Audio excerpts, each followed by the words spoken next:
Live lives of quiet desperation. It's one of my favorite quotes ever because it's true. And I've been that guy. Oh my God. You're just in this world where you just can't wait to just run away. You have an apartment you have to pay for. You have a car you leased. You have a wife that you have to feed. You have a child you have to raise. You have your mortgage. You have your this. You have your that. And that's where it all comes from. And most people want to take the safe path. And the safe path leaves you stuck in quiet desperation. Almost every time. It's hell. It's hell. You're selling insurance or some other shit that you care zero about. You have to plan it out. The way you can change is you have to put aside enough money to give yourself a window. And then you have to have a plan. And you have to spend all your waking hours outside of whatever shit job you do planning your escape. And you have to come to the realization very clearly that you fucked up and you got yourself stuck. So whatever you're doing, you have to do it like your life depends on it. You have to attack like you're trying to save the world. The consequences of not doing that are horrific. Salute to Joe Rogan. Salute, man. I felt as if I wanted to play that intro before the podcast came on because I know it's people going through things, man.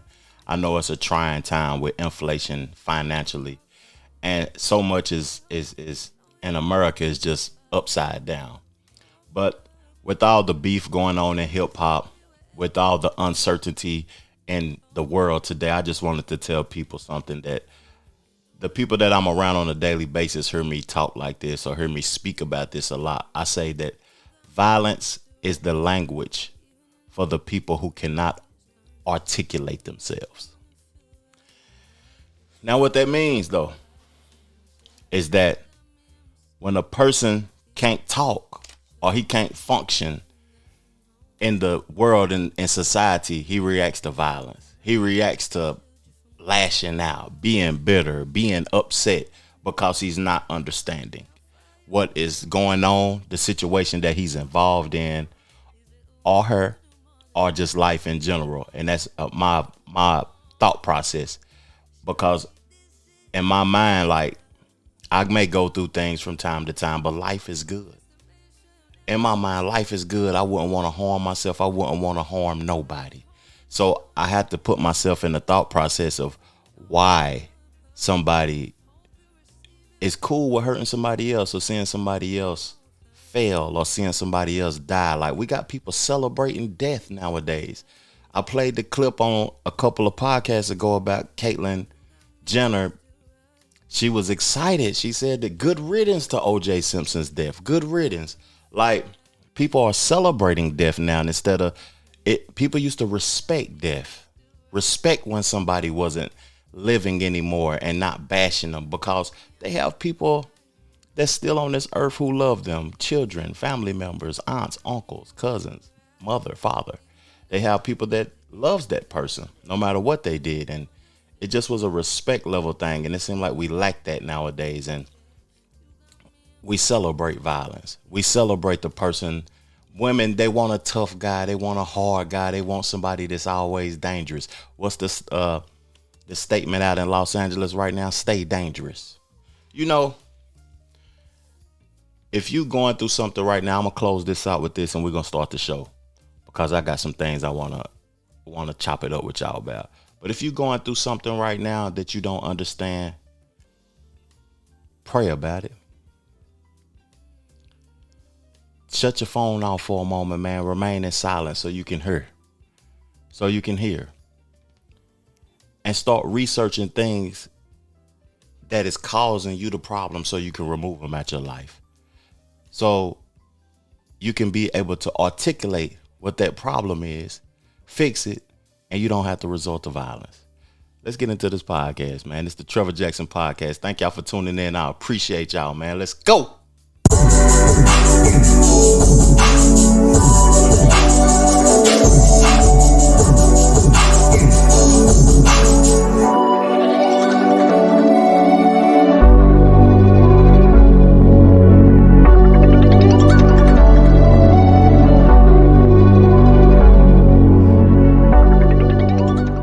The Trevor Jackson Podcast.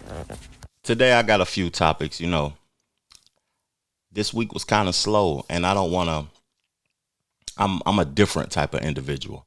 I ain't the type of person that's going to give y'all the content that everybody else is giving y'all. I like giving y'all something different, a new perspective. And right now, everybody's talking about the Drake beef. Kanye done released the song. When is Kendrick dropping? Who cares? I do that individually on another episode or on my platform in another place. But this ain't the place for that right now. So with that being said, the topics of discussion today, I want to talk about something that Dr. Cornel West said on The Breakfast Club about diversity, equity, and inclusion. Because people get it confused. I see a lot of individuals that's for it, and I see a lot of individuals that's against it. And I'm going to read what it is, and I'm going to give a perspective on what it is. And I'm going to play the clip so y'all can hear Dr. Cornel West. So Donald Trump Jr. was on DJ Academic's platform earlier this week, and he had a comment about reparations that we're going to discuss also. LeBron James, I was watching his platform. He was speaking on not winning Defensive Player of the Year award in 2013 when Marc Gasol won it. I got some stats for y'all on that, though, because that's interesting also. We're going to speak about Glorilla DUI. I'm going to include some beef in this, but not the current stuff. I'm going to include some what Lil Flip had to say about him and T.I.'s beef, because he was on Willie D's platform as of recently. And it was interesting, man. But we're going to start this off with something hilarious. I heard this producer in California. He's a gangbanger or whatever. He's a Rolling 60 Crip. And his name is Loose Cannon. And he was speaking on his platform about Diddy. You know, everybody want to keep Diddy in their mouth for the views and the likes, and they want to intertwine or connect themselves to Diddy algorithm so they can get more views and more subscriptions and more people involved with what they got going on. But do y'all think this is true?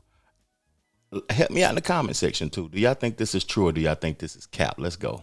Like I see, like when Diddy up Carl Winslow, we was at the party, and me messed up my childhood when he told me that. So I hear it just wearing out some shit. I'm like, huh? Like hearing that, I'm like, on 6 who's wearing this bitch out? Right. Kicking the door, poof. This is real. I seen Carl Winslow put his that's head the up. father. Ain't that the father from Family Matters? Yeah. No way. And then, so who's piping Carl? Diddy? Yeah, Diddy was. Let me stop. Come on now. These niggas getting on YouTube saying anything about Diddy. Like, he sleep with this man. He hollered at me at nighttime. He did this and he did that. And there's people that believe everything. Carl Winslow, dog. This man done been in a relationship with J-Lo. With Cassie. His baby mother, the one that passed away. He done had some of the baddest chicks in the game. Now people are linking him with Carl Winslow. Now we know that Carl Winslow is a homosexual man, right? It is what it is. He's a homosexual man. We also know that there's allegations on Diddy being a homosexual man. It's plenty of allegations. And what I want to say to that is that this is not a crime. It's people that will hear these things and will want to see Diddy locked up for having a sexual experience with somebody else. But that's not a crime to have sex with another man. But that's spooky. These niggas talking about Carl Winslow, TD Jakes. He done had sexual relationships with TD Jakes, all of these people. Like, I just don't. I think it's hilarious. That's what I'm gonna say. I don't believe all of it though. I'm not gonna cap to you because it's just too much, man. It's way too much, and it's kind of getting to the point to where it's funny though. But moving along, so one of Diddy's artists got released from prison as of recently, and I wanted to play this clip and I wanted to talk about this artist because he turned himself in for a murder that he wasn't even accused of. They didn't even have no evidence that he was tied to it. He went and verbally said that he was guilty of it and went to jail for it. Now, I'm trying to understand that because 99% of the people, if they get away with something, they're going to be quiet about it for life. They ain't get ready to tell nobody that they killed somebody, that they going to jail. They're not going to put themselves in a uncomfortable situation because of something that they did. And is this integrity? Is this foolishness?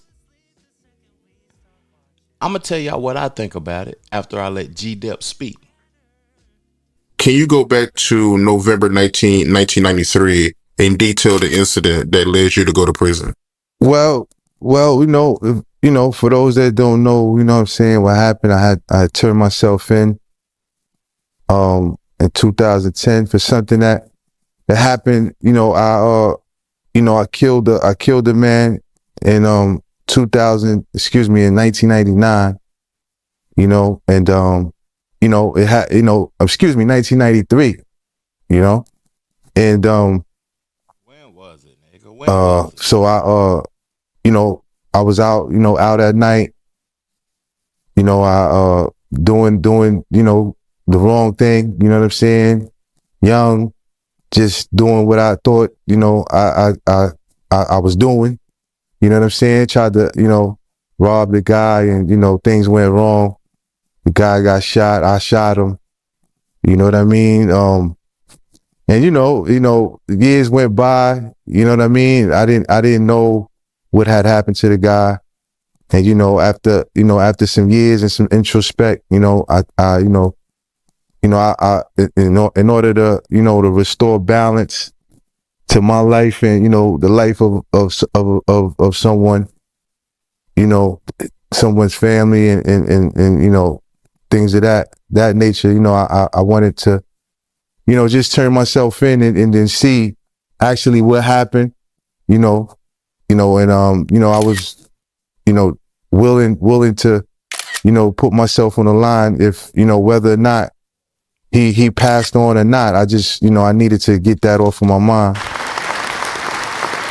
The Trevor Jackson He Podcast. said, if he passed on or not, I just needed to get that off my mind. I commend that man, because I don't know what I would have done in that situation, even though when I started off the podcast, I told y'all, violence is the language of people who do not know how to articulate themselves. So he was mentioning that he was in the street, involved in things, doing whatever he was doing while he was in the street. And to me, it sounds like, hearing him speak, a drug deal gone bad. That's what it sounds like. Allegedly, it sounds like somebody was buying something, somebody was using something, and something went bad. And if you're a person that's a religious person or a spiritual person, you believe in balance in life. You believe in God's favor over your life. And if you believe in those things, you will be off balance in life, and you will have to heal and do something about it.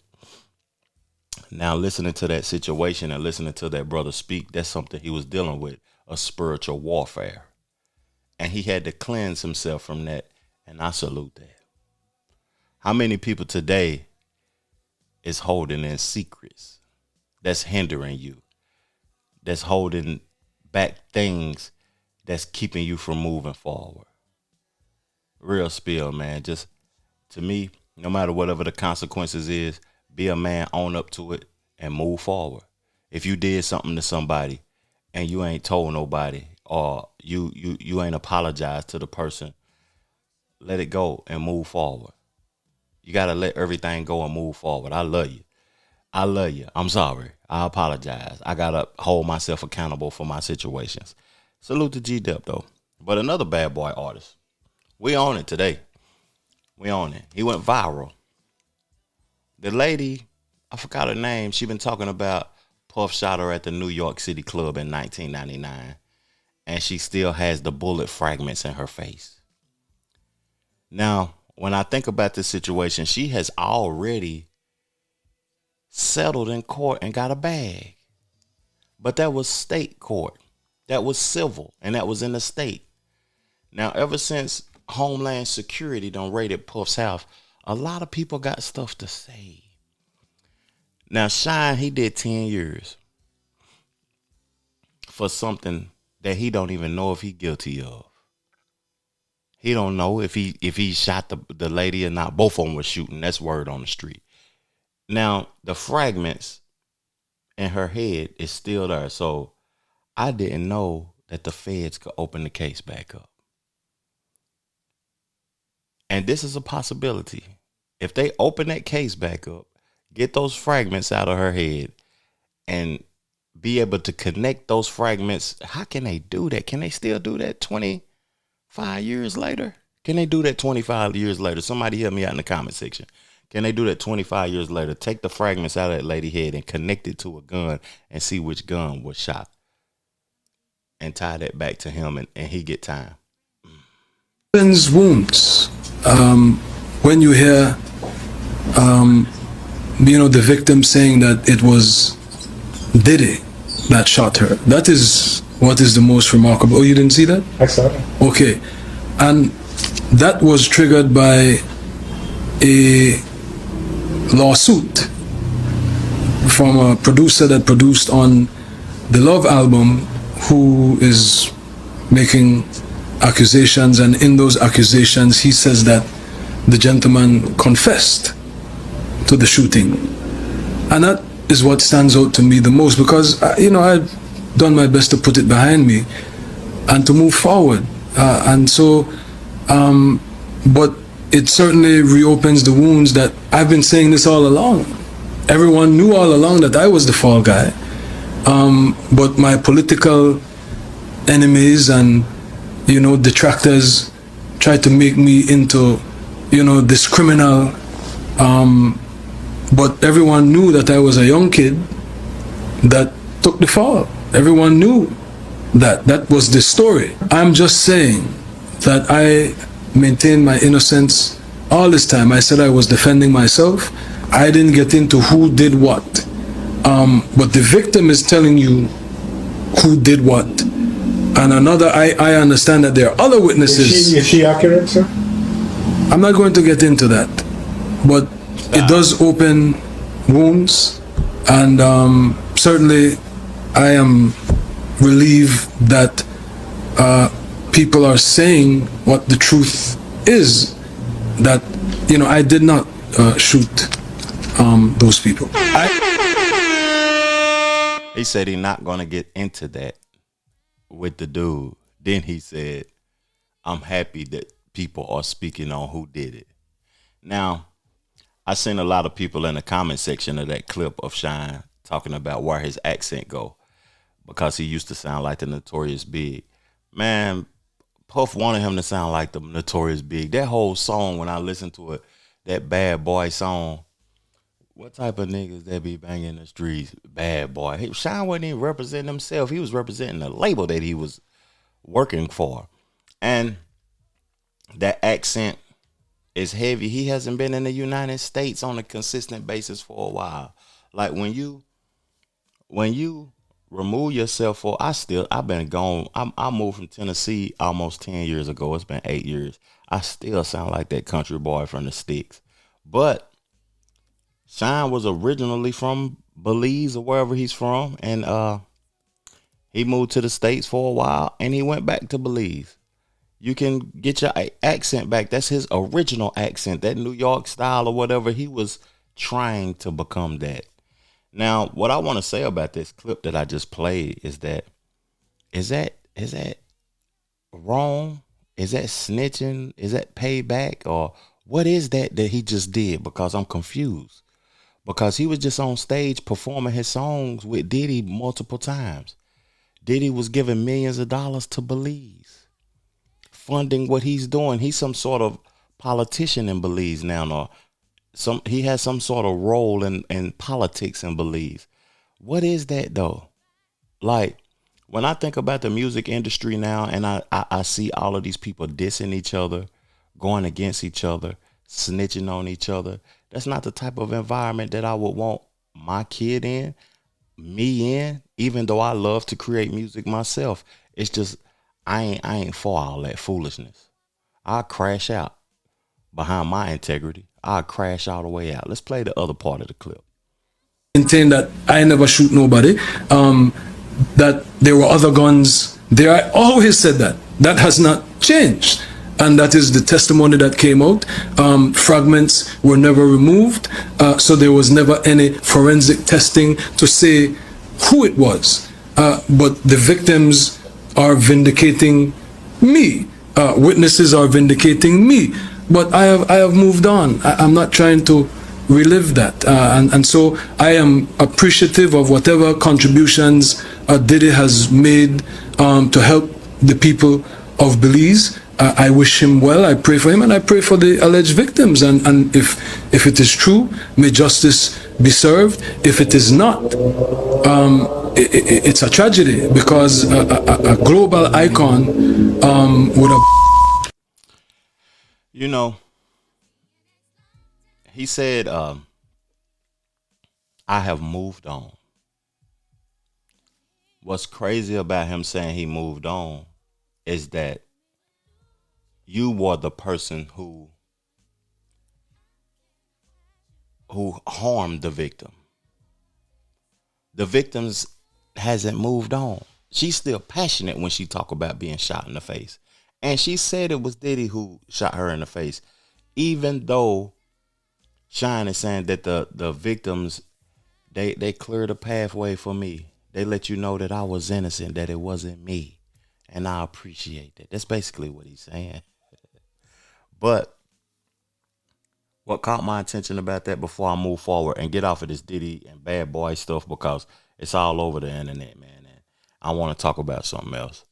Before I get off of that, is that Shine, man, you doing your thing in Belize. You done moved on, you done got out, you done lived your life. I talk about this all the time, like, if you are a person that is moving forward in life, you learning, you growing, you got your own thing going, you don't have to continuously talk about the past or what you used to be involved in and what you used to do or whatever. Even though those people in that media thing, they asked everybody who's been affiliated or has crossed paths with Diddy about Diddy. I seen Freddie Gibbs on a platform recently talking about him. Like, everybody, if you've been in a room with him, they gonna ask you about him. And it's just getting spooky, man. But I'm here to get a raw truth. Let's get into this little flip conversation that was on Willie D. Around this time when this beef was going on, this was probably like the prime of my life, like 2002, 2003. I was in my early 20s. Lil Flip had Game Over out. He had those Freestyle Kings. And I remember he was talking about king stuff too. Everybody was the king this, the king that. And he was the freestyle king. But it was word around the streets of Atlanta that he did a show in the ATL and called himself the King of the South. And that sparked a beef between him and T.I. And that beef created a mixtape with DJ Drama and T.I. that's legendary, that I think people forget about. Down with the King, I think that's what it's called. And he had Scarface on there giving him props that he's the king.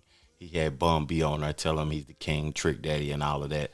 And the feud has started off of that. Now, Little Flip come back 20-something years later, and he has this to say about the beef with him and T.I. He's, neither one of y'all mess with people. Right. How did y'all end up bumping heads? I feel like it was a misunderstanding. Even though it's water under the bridge now, we cool. But it was said that I said something at a show which wasn't true. Mm-hmm.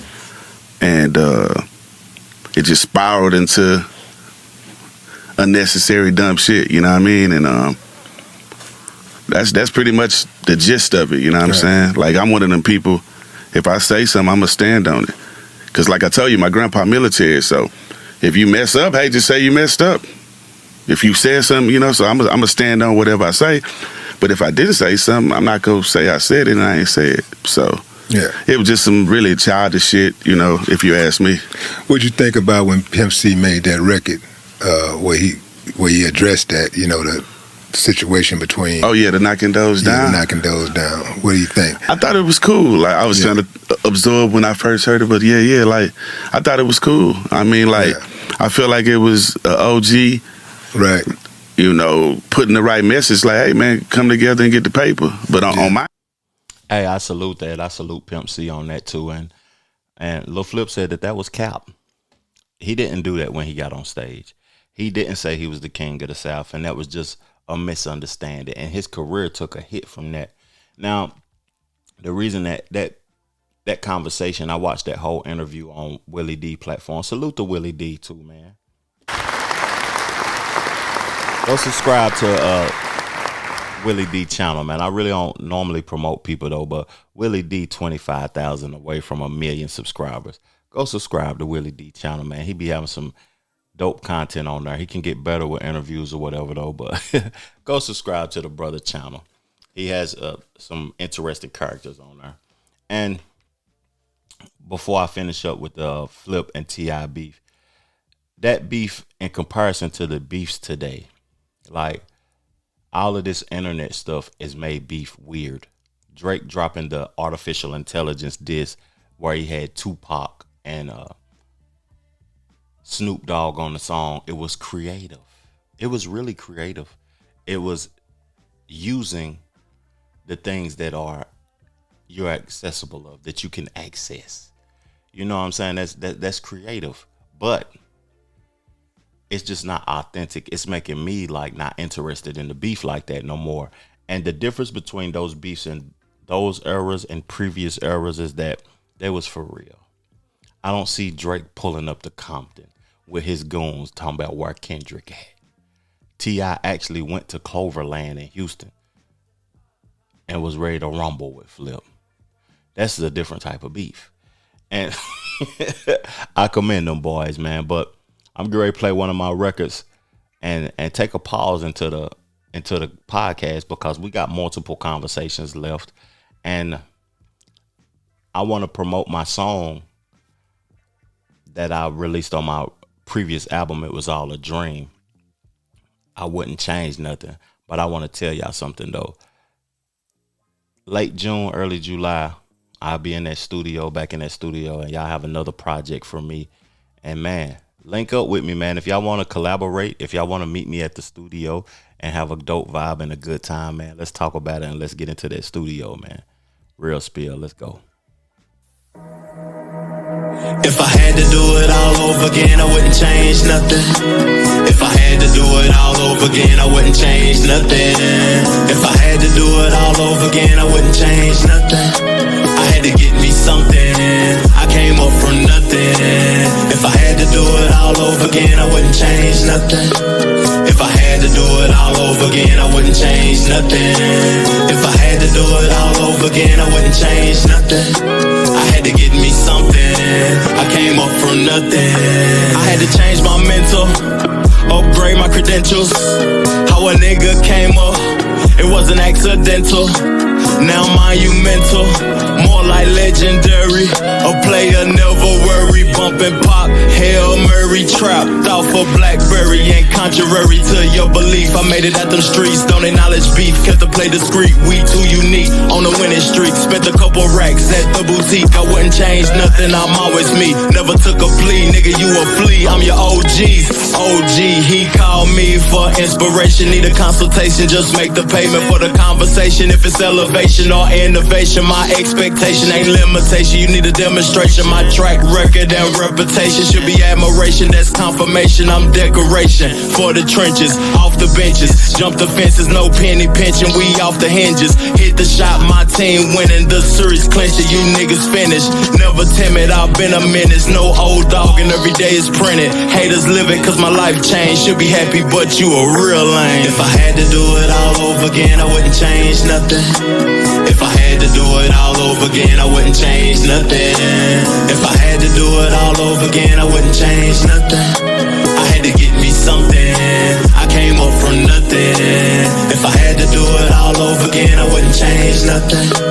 If I had to do it all over again, I wouldn't change nothing. If I had to do it all over again, I wouldn't change nothing. I had to get me something. I came up from nothing. My lifestyle been kinda wild, grew up real foul, but mama proud. Seen a young child take off his style. Wavy nigga, no new now. When they hate, I kept a smile, but meanwhile I'm stacking piles. Beef, we don't reconcile. My grind, yeah, it's versatile. Run the game like Noah Lyles. New Audi with 0 miles. Been a baller since a juvenile. Never was I in denial. May have fell off for a while, but I'm back at it. Didn't change up. Got my change up, kept my chin up for the come up at the Queen's. Oh man, oh man. Hey man, we got some topics to talk about. Like, I want to speak on Glorilla for a second. I got the audio of the clip of her being arrested for the DUI. But first of all, I want to talk about me for a minute, because I've obtained a DUI charge before. And they're serious. Drinking and driving is serious, because when you're driving and you're intoxicated, the vehicle becomes a weapon. A lot of folks don't want to hear this or whatever, though, but they do not want to be breathing in that breathalyzer thing for a year to be able to drive. You don't want a second offense, and you definitely don't want a third offense, because that's prison time. But when I think about this, she's young. She's 23 years old. I'm going to give her some grace, because she raps tough and she raps about all the things that we like to involve ourselves with in the street when we're engaged in those activities. But she hasn't experienced any of it. And that's interesting, because people will think that this thing is cool. People will like the attention that they get when they're involved in the streets and they doing the things that's going on in the street. But when they get caught up in something, their whole life alters. Their whole life alters, because that's not what they wanted to do. Now, I'm going to play this clip, and I don't have the visual, but I have the audio from the visual, because I want to keep my show monetized, man. And we're going to listen to this audio. This is a podcast, too. A podcast is an audio experience. I do the visual because I appreciate y'all. And we're going to play this audio, and we're going to break down this audio. Real talk. Where, is it like in a bag or? No, he's just in the bag. Okay. All right. And he, marijuana? Not nothing I can go to jail. That's not what I'm asking you. I just want to know. I mean, I'm going to find it either way. I'm just, I mean, I can maybe like a 2 point something. Do you know who I am? No, I don't. No, ma'am. Oh. No. You said an opening. I don't, an opening where? No, it's called, the club is called Opening in Canada. I think I've heard of opium. But I like never heard of me though. That's all. You don't know who I am? Okay, well, you're not. I know last name Woods, from what I just saw, but that's all. It's alright, it's alright. But yeah, it's okay. I'll wait on you. Enlighten me on who you are. You seeing me? No, because you still gonna pick on me. It don't matter who I am. Pick on you? I'm not picking on you. You're driving and I can smell alcohol off your breath. But I'm not drunk. I can tell you that. I can post it out there, but yeah, I'm on your TV. Would you submit to the roadside? And what if I don't? What's my right? Your right is to say no. Yeah. You have the right to refuse. Mm-hmm. Yeah. It's voluntary. Yeah. It's voluntary? Okay. Are you refusing? You would like to do it, or you like to refuse? I would like to refuse. You would like to refuse? Ma'am, you're, cover up. Oh, I'm sorry. Thank you. All right. So do me a favor, just sit right here for me, okay? Okay. Can you tell my brother y'all names? Yeah, yes, ma'am. We're going to go talk to him in just a moment, okay? Can I get my jewelry off of me? Can you take it off me and give it to him right now? Yeah, actually, that's fine. I'll let you take it all off and just, I'll give it to him, okay? Yeah. So I'll do it for you, okay? Now, if you want to put it directly in his hand, then you know, these three rings are here. I told you that you don't want to put it to the head. No, that's fine. Do you have any other necklaces or anything that you I have a necklace on me as well. Okay, turn around for me. Can you let me pee on the side of the road? No, ma'am. We'll get to the jail in just a moment, okay? Oh, it's close. Oh, my God. I don't want to go out here. He's Jackson Podcast. You know what killed it, man? That ending when she said, "Well, y'all let me pee on the side of the road." That's telling that you done had alcohol, because what you do when you drinking, you're pissing. But as that clip was playing, I was taking notes of the things that caught my attention. What caught y'all attention? Like, she asked, did she have weed? She said, yeah. She said, nothing I can go to jail for. You can go to jail for whatever I feel like you could go to jail for, to be honest with you. That's just how it is. When you are in you pulled over, you're in a pulled over situation. You in Atlanta or Georgia, wherever she was located at. Weed is not legal there. You can go to jail for having a put out joint. Some people don't think like that, but you can have a put out situation and you can do time for that. Okay. She had a gun in the back seat. Also, that's another thing that was interesting. Even though she got the right to have a legal gun. The club that she just left from was called Club Opium. That's another thing that caught my attention. And then she asked the lady, the main thing that caught my attention was, you don't know who I am? That was different. I don't think Glorilla is not self-aware. I don't think that she's that egotistical like that, because it's people out here that live in this world that don't know or they don't care about hip-hop. Hip-hop don't even exist in their world. It's people that's not on Instagram every day. It's people that's not looking forward to who the next hot rapper is and who making the next hot track or whatever. LeBron might know you. Biden might know you, but that officer working, she don't know who you is. So don't be egotistical, man. If you're a famous person or you about to become famous or whatever, man, just don't be that person to say, you don't know me. I used to kind of conduct myself in that behavior when I was in my hometown, and I really didn't know how small that made me. You don't know me. I'm that nigga in the city. Really, I was lame as hell for even thinking that way. So she said that she gonna pick on her because, you know what I mean, I'm guilty regardless. And then at the end, she so funk, boobs popping out, fake ones at that, popping out for the world to see. You funk, man, and you gotta pee. You funk. You're guilty. You might as well just deal with that. You're guilty. Because they got visual of it. That's what's crazy about my era. And when I was conducting myself in illegal activities, they didn't have videotape. They wasn't running around with the video on them like you could actually kind of beat something. You had a fighting chance because they didn't have a videotape. Now they got that videotape. Ain't nothing a lawyer can do. Let's get on to the next conversation, man. I was telling you at the top of the podcast that we're going to talk about Dr. Cornel West and how he speaks on diversity, equity, and inclusion. And I was going to read the definition of it from an article from Charlotte. And Charlotte, hold on, let me get it. Let me quit. Okay. You know, I want to keep the facts straight from y'all. I want to go straight to the Habitat for Humanity in Charlotte, North Carolina. I'm going to go ahead and read it. The principles of diversity, equity, and inclusion are more than just buzzwords. They embody an approach to society and organizations that acknowledges, respects, and values our differences. In this article, we delve into specific definitions of diversity, equity, and inclusion, highlighting their significance and explain how they intersect and why we must uphold these ideals in our community. So it caught my attention already. Their significance and why we must uphold these ideas in our community. Diversity, equity, and inclusion. So first, diversity, celebrating our differences. Diversity refers to the existence of variety within a certain setting, such as the workplace, school, or community.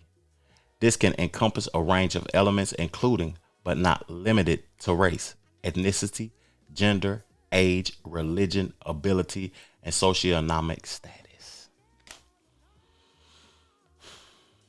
Now, I'm gonna say something before I continue on reading. Diversity, equity, and inclusion was promoted as something that we're gonna do for African American people to help them get further in the world, to help them contribute to the world more. But when I listen to this, it sounds like it's for all people, all races, all ethnicities, all ages, all sex, all genders. So when you put the word gender in there, you're including transgender, homosexual, this sexual, that sexual. And you know the people that's in the background are the people that is always the straight people. So the promotion of diversity implies acknowledgement of and respect for these differences. It's about ensuring everyone, regardless of their background or personal characteristics, has a seat at the table. But diversity alone isn't sufficient. It's just one piece of the puzzle. Equity. Leveling the playing field. That's what they're saying right here. Equity, the second component of DUI, involves fair treatment, access, opportunity, and advancement for all people. It caught my attention right there. So they're saying that it involves these things for all people.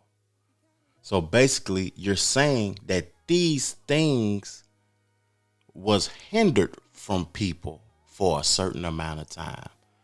And the things that was hindered from the people are fair treatment,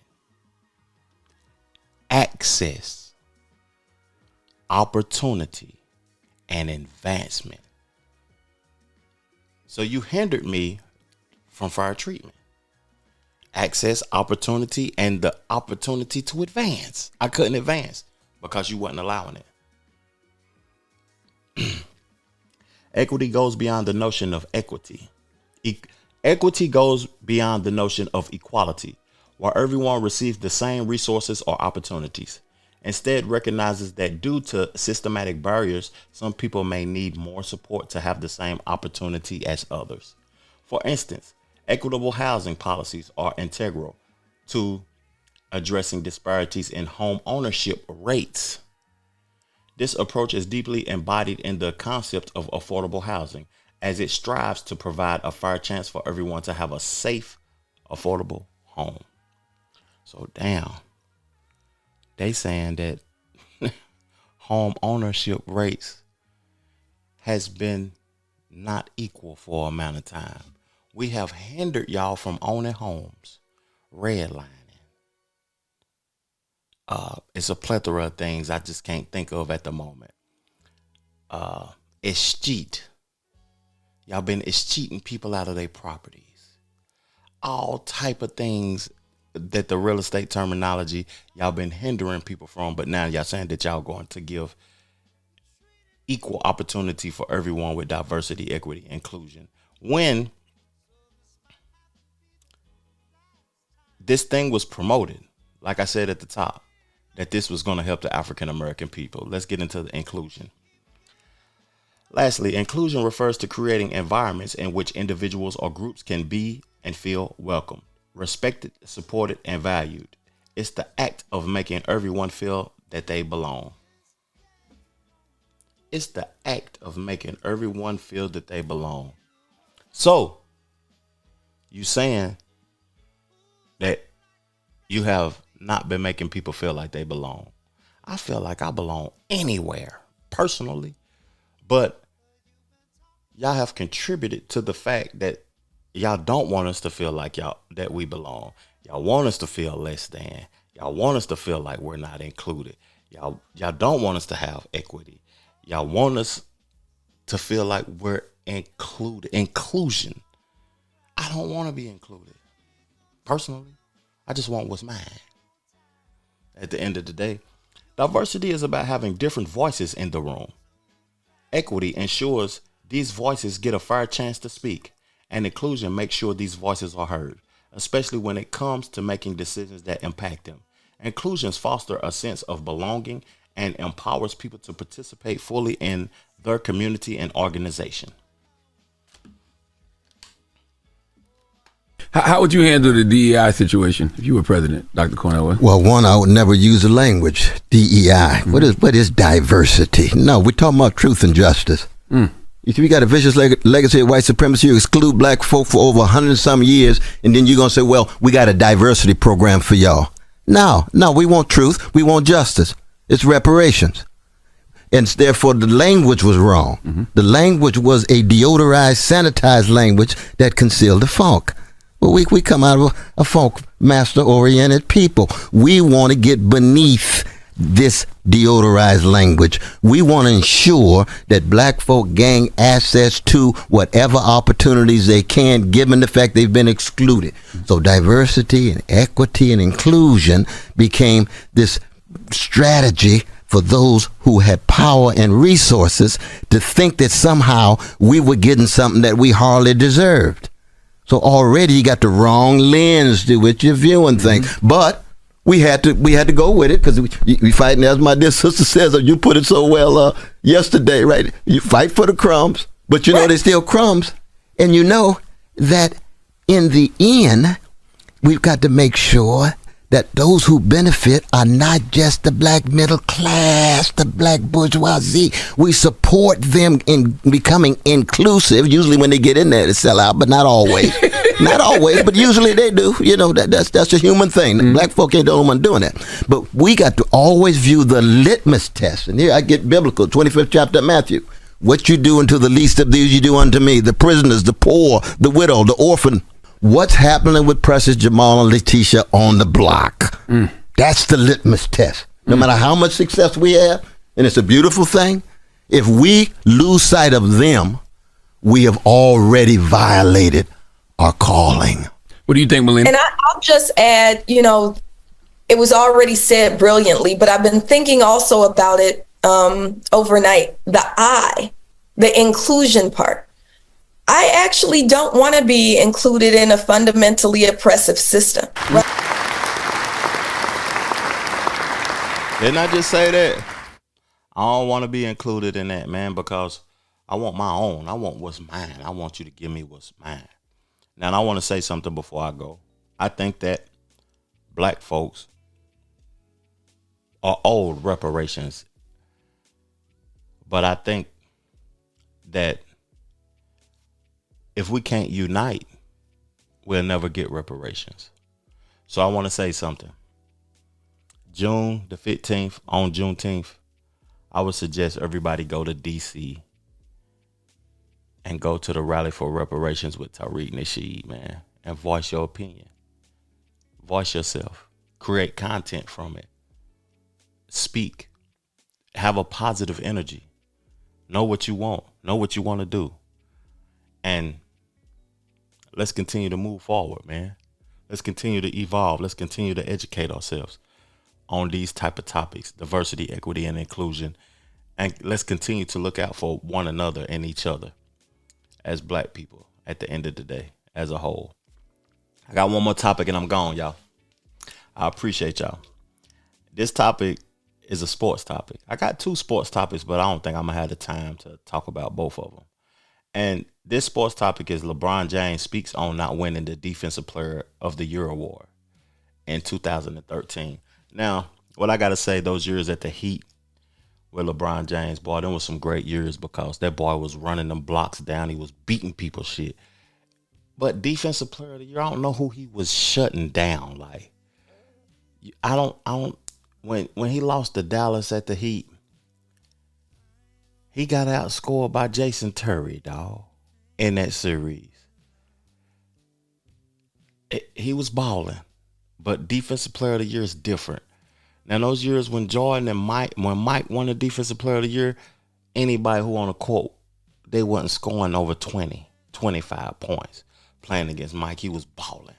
But this is what LeBron James had to say, though, just yesterday on his platform with his brothers. An award you haven't won that still stings. Yeah, Defensive Player of the Year. Defensive Player of the Year. Yeah. I mean, that's the only award that I don't have in my house. That kind of stings. I talked about this before. Like, it don't make sense. It's almost like what Jay just said about B. How can she have the most Grammys? But never won Album of the Year? So the year I finished second in Defensive Player of the Year award, the guy who won Defensive Player of the Year didn't even make first team all defense. That doesn't make sense. That's not even possible. And I also had an opportunity too to be, I would have been the first unanimous MVP where I got all 120 votes. But I got 119. Do you know who the one vote was? Yeah, I know. Carmelo. There was the one vote he voted for Carmelo, but Was it a was writer in New York, it was man. No, it was a writer from Boston. Boston. Of course. Boston gonna Boston. Of course. But I know his name too, but I ain't gonna give him that light just yet. I'm gonna wait for the doc on that one. You know, LeBron James had a hell of a year that year. He was balling that year, and I support LeBron James, but I'm going to give y'all some statistics to go check out for yourself. Now, when he was talking about it could have been unanimous, at that time, the media and the coaches voted on everything. It wasn't the people, the players, the internet voting system. It's different now. It was the media and the coaches. So some people are going to have some sort of bias. But I'm going to get off of this topic after I tell y'all the statistics because I want to talk about one more thing. Marc Gasol was the Defensive Player of the Year that year. Defensive plus minus. Marc Gasol, 3.1, first place. LeBron James, 2.4, fifth place. Defensive win shares. Marc Gasol, 5.4, second place. LeBron James, 4.7, 10th place. Defensive rating individually. Marc Gasol, 98%, 6th place. LeBron James, 101, 49th place. Defensive rating as a team. Memphis Grizzlies, 103%, 2nd place. No, 100.3, 2nd place. Miami Heat, 103.7, 9th place. That sums it up. That sums it up. I would stand for the black man. I would want him to win everything he possibly could. But looking at those statistics, dog, Marc Gasol was balling. And that Memphis team was balling that year, to be honest with you. Real talk, that Memphis team was balling. Salute the Memphis Grizzlies, man. I want to see them win more, too, to be honest with you, though. But I got one more topic, and I'm gone, man. We're going to talk about pay disparities in the WNBA. Ever since Caitlin Clark got drafted and they showed her salary, yearly salary, I make more than that. Damn. But they showed her yearly salary, and I got a perspective on it. This is a dream come true. Like, these are the moments you dream of. This could also be the moment the WNBA and women's professional sports has been waiting for. I think the more eyeballs you can get on this league, you know, the better off this world's going to be. The Indiana Fever select Caitlin Clark. It was a ratings record when nearly 2.5 million people tuned in to watch as former Iowa guard Caitlin Clark was drafted by the Indiana Fever. When you look at the amount of revenue that the NBA is getting, they could move some of that money to the WNBA to invest. $76,000 is not enough for someone you are looking to be the face of the league going forward. No other professional sports league would do something like that, and it's a shame. The 22-year-old's endorsement deals in college were worth more than $3 million. She'll now get a base salary as a rookie capped at $76,535. Last year's NBA number one draft pick, Victor Wembanyama, earned over $12 million. Shoots over. But the revenue from both leagues is not comparable. Last season, the WNBA brought in a reported $200 million. Oh, look at this. While the NBA took in an estimated $10 billion. Clark's popularity could spark a change, enabling the player to get more revenue in their collective bargaining agreements and TV broadcast contracts. Both are up for renewal this year. You know what's interesting to me? What I thought about while I was listening to that. The disparities of finances with women and men. Women do less physical work. Men do more physical work. Women in the porn industry. I know this is super off topic, but I just got to talk about it. In the porn industry, become millionaires. While I think men should just be appreciative to be releasing their stress. That's what they think. Now, you got to blame your own sex for not supporting you that much.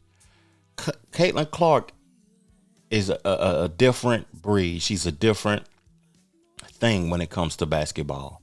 But I don't know how this would translate to the WNBA. I'm excited to see. But I see eventually there being a turning of the tide with the WNBA and it becoming popular, especially if they get more appealing women in the sport that can really ball. It's just that when it comes to $76,000, that's not a bad wage. That's a living wage for 4 months. It's less teams in the WNBA. They play less games. They have less TV time. You're going to get paid less, dog. It's just that simple. I would love to see y'all get paid more, but it's disparities on both parts. And women complain more than men when it's disparities on their side. At the end of the day, you got to be happy. You got to deal with it, or you got to evolve it. Appreciate y'all for tuning in, man. I'll see y'all in a month. Thank you for tuning in to the Trevor Jackson Podcast. Peace, love, plenty, abundance. Make sure you go get you some money, and I'm gone. Dip.